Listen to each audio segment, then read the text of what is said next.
There are many dark, mysterious, and hidden secrets in this world. It is my job to find and expose them.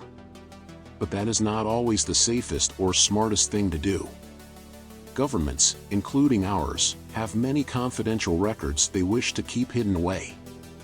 Guarded by mysterious forces, you have to be careful and stay off their radar. Getting caught or even associated with these documents can have dire consequences. Despite that risk, my duty as a reporter is to the public and the truth. I'd recently graduated college, and none of the big papers wanted to give me the time of day. So I settled for a position at a small rural paper with around 10,000 subscribers.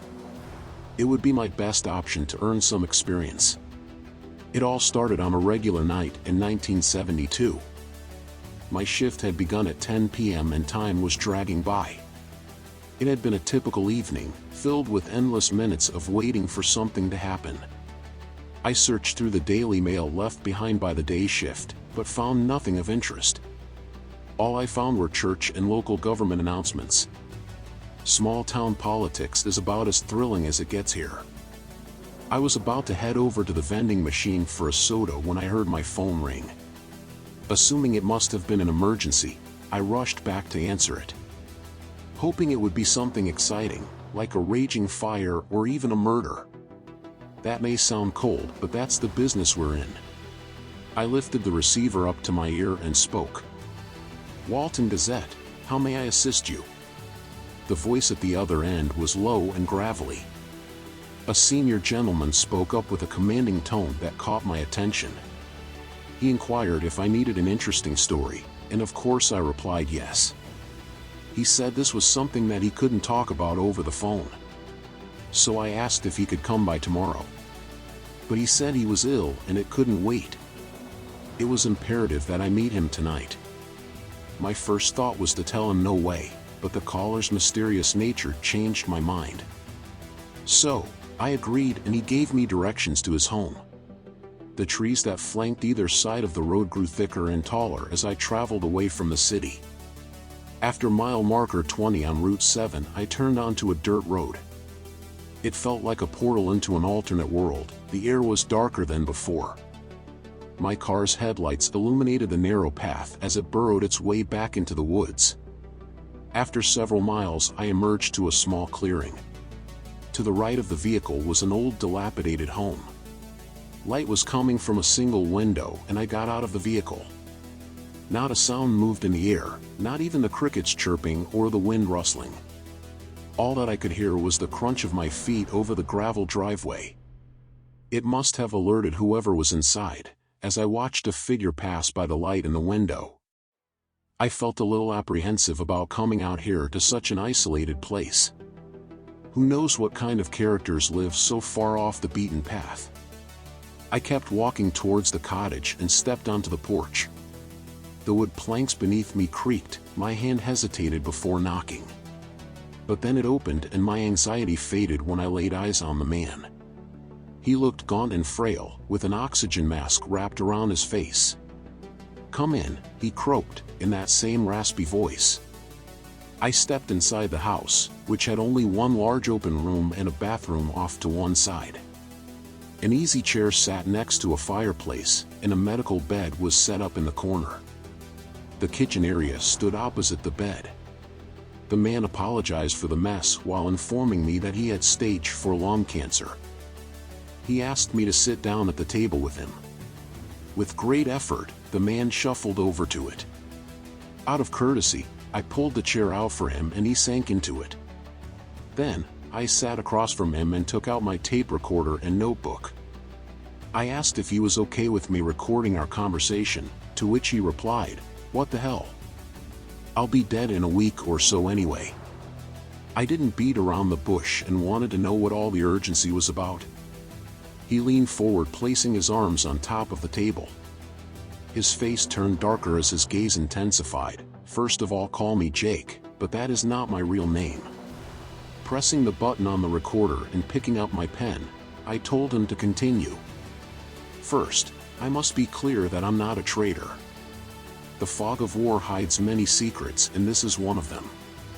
After the dust had settled from World War II, the facts became tangled and twisted, he said. He then began his tale of what happened at the end of the war and how we'd won.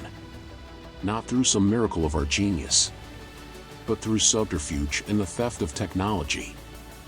I was part of a special intelligence unit assigned to Patton's Third Army. We were a hand-picked group that only reported to the general. We were independent and distrustful of outsiders. But that all changed one day, when a mysterious sergeant showed up with new orders from divisional headquarters. Patton didn't like the idea of someone else messing with his operations, but he had to follow them once they were confirmed by Eisenhower himself. So we gathered up gear. Patton sent along some extra soldiers for backup. I was in the lead driving the Jeep with the sergeant, with the troop truck following us. We headed south to the forest region around the town of Ohrdruf.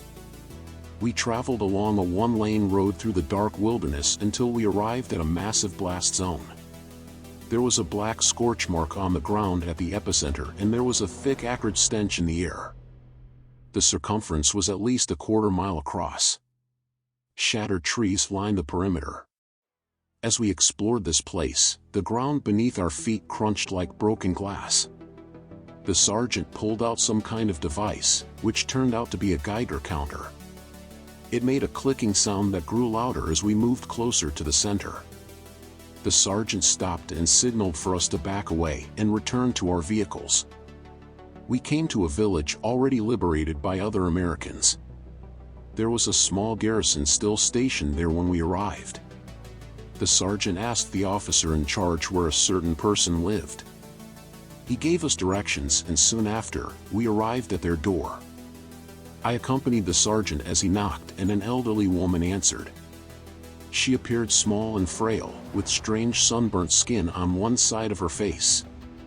She told us that a week before, she was sitting near the window when she heard a loud boom in the distance. When she looked up, a large, bright light flashed across her vision. For the next day and a half she was unable to see anything until her sight came back on its own. The sergeant thanked her for her time, and we went back to the truck. To me, it seemed like the sergeant was making mental notes and crossing things off some kind of list in his head. The next leg on our weird treasure hunt led us towards Pilsen. This concerned me because there were rumors that it was going to be a Nazi last stand. At this point Hitler was not even dead yet, and no one knew where he was. Along the way we saw remains of the once powerful Wehrmacht. Massive next-generation Tiger tanks that dwarfed their predecessors and anything we had. They sat along the side of the road as silent sentinels of Nazi ingenuity. Further down the road we found jet planes under camouflage tents. The sergeant was indifferent to these technological marvels. He seemed to have his eyes on a bigger, more important prize. We drove for what felt like forever, and I was nervous that we could find ourselves behind enemy lines. Patton and the Third Army were behind us by now. I reminded myself that it was more likely we would encounter Russians first.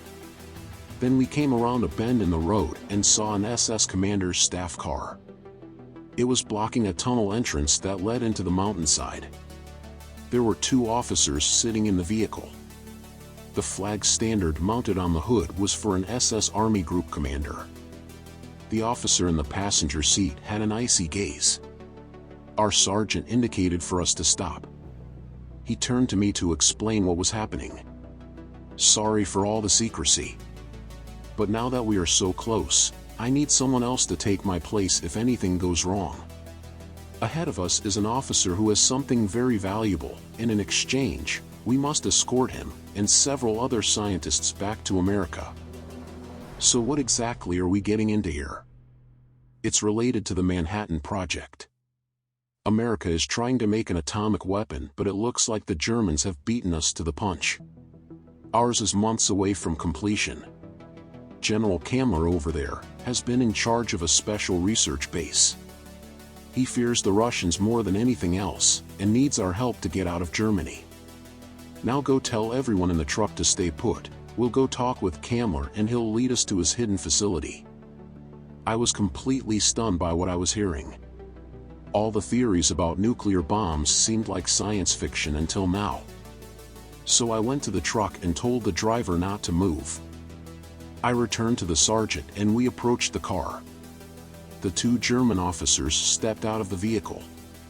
Kammler took off his gloves with a sharp yank, stuffing them in his pockets. The sergeant offered him a letter of proof that we were the ones sent to meet with him. He scanned it quickly, then clicked his boots together and came to attention. "Please accept my formal surrender." The sergeant saluted him, then extended his hand in a gesture of friendship. "Thank you, General, but let's make this quick so we can get you out of here before the Russians show up." Kammler and his aide got back into the staff car, and we trailed them in our Jeep. The tunnel into the mountain was so long we had to use our headlights. Once we reached the opposite end, we found ourselves in front of a huge complex. Concealed in a valley between two mountains and surrounded by a dense forest. The other soldiers hopped out of the truck. They joined us with their weapons slung over their shoulders, and we followed Kammler to a large hangar. He opened the door and we all went in. The inside was empty except for two large crates sitting in the middle. Behind them stood three men dressed in regular clothes. Kammler asked the sergeant if he would like to inspect the contents. The sergeant agreed, and they opened the boxes. Inside the first one was a cylindrical object that was the bomb's exterior housing. It had many holes running down one side. One of those present explained these openings were for the arming plugs. In the next box was a foot-square metal container. The sergeant held the Geiger counter up next to it. The needle registered slightly, proving the contents were radioactive. We resealed the crates, then Kammler's aide went to the front of the building and flipped a switch. A massive hangar door opened up and our boys ran out and backed the truck in. We rushed to load the bomb into the rear with a forklift. Everyone, including the other Germans, crammed into the back as well. The sergeant and I along with Kammler exited and got into the Jeep. I took the point again going down the tunnel. Kammler removed his SS uniform in the back seat. Then he put on an American soldier's fatigues. Once we were outside, he tossed out his old garments. He noticed me looking at him with contempt. I wondered how much misery this SS general had caused, and now we were helping him get away. A feeling of dread tore at my insides. We had bagged the prize that would change the course of history. But the mission had gone too easy. Every piece had fallen in place. My sixth sense told me something wasn't right. I glanced over at the sergeant and saw he had the same look of apprehension. Then a wave of gunfire ripped through our convoy. The sergeant's head exploded, blood went in every direction. His lifeless body fell out of the Jeep. Bullets rained down from everywhere. I gunned it harder and faster, veering around hairpin turns as Kammler cowered in the back seat. My men returned fire from the back of the truck, each shot echoing against the mountainside. In a split-second glance, I saw them, and it was the Russians. They were above us, on another winding service road. I had to think fast because up ahead the roads converged. The mission was top secret, and so our position should have been unknown. But the Russians must have had better intelligence than we gave them credit for. Or there was a spy amongst our little group. I pushed that dreadful possibility aside for now and focused on our escape. Our only chance was a desperate dash to the convergence point. I raced the Jeep at full speed, with the truck behind me, until we hurtled onto the single road ahead of the enemy. I felt relieved as we burst into open country, but there was no time to celebrate. Swallowing hard, I grabbed up the radio mic and shouted for help. "Mayday! Mayday!" Taking heavy enemy fire requesting help. But there was nothing but silence. We careened down the straight road, surrounded by open flat fields. I searched for somewhere to get away, but there was nowhere to go. A signpost up ahead read Ordre 5 kilometers. We had made it into the American zone. The shots behind us stopped and I felt a moment of relief thinking they had given up. Then I felt the cold steel barrel of a gun pressed against my neck. "Stop the car!" Kammler said. Horror coursed through me as I realized what was going on. Those weren't Russians after us, they were Kammler's men all along. You stupid Americans are too trusting, Kammler snarled. I mustered as much courage and barked back at him, you'll never get out of the country without our help. The Nazi pushed the gun harder into my neck, demanding compliance. I obliged and reduced the speed of the jeep. We came to a stop and Kammler's accomplices, dressed as Russians, hopped out and rounded up my men. They disarmed them and made them line up on the roadside. Keeping his weapon trained on me, Kammler marched me over to them. He sneered at us with his men backing him up. What is all this about? I wanted some clarification at least before I died. Your General Patton hates the Russians as much as we do. But we did not test the weapon in time before you destroyed all our air power. We need one of your bombers to deploy the bomb over the advancing Soviet troops. The shock of it will demoralize them and they'll need to regroup. That will give us time to negotiate a peace between your country and Germany. Then Patton can drive them back into Russia, getting the war he always wanted to fight. You're crazy, he'll never agree to that. Who knows, but when my troops, dressed as American GIs, show up at the airport, a B-29 will be waiting to take possession of the bomb and we'll seize the plane. Then we will use the bomb to annihilate those mongrel bastards. You see, I am a loyal Nazi and not a traitor. His plan was flawless and it was all coming together for him. Then, in a perfect twist of fate, an errant Luftwaffe fighter appeared out of nowhere. Most likely one of the last ones in service. The pilot came in low, seeing a ripe target of Americans and Russians all together. He strafed us, dropping all the Germans who had their backs to the plane's approach. Kammler, me and the other GIs didn't get a scratch. The Germans had blocked most of the bullets from hitting us. We scrambled around to the rear of the truck and ducked low. The fighter took one more pass, then its bullets ran out. It veered away and climbed high. Kammler was face down on the ground, hugging the earth. I grabbed him up so I could punch him in the face. He reeled backwards, then I hit him again. My men retrieved their weapons and handcuffed Kammler. They shoved him into the back of the jeep. I ran to the rear of the truck to check on the bomb. One of the German civilian scientists was crouching down behind one of the crates. The others were laying dead in their seats. I asked him if he was okay, to which he replied yes. Scared and shaking, he told me about the initial test and what Kammler had done to cover up his tracks.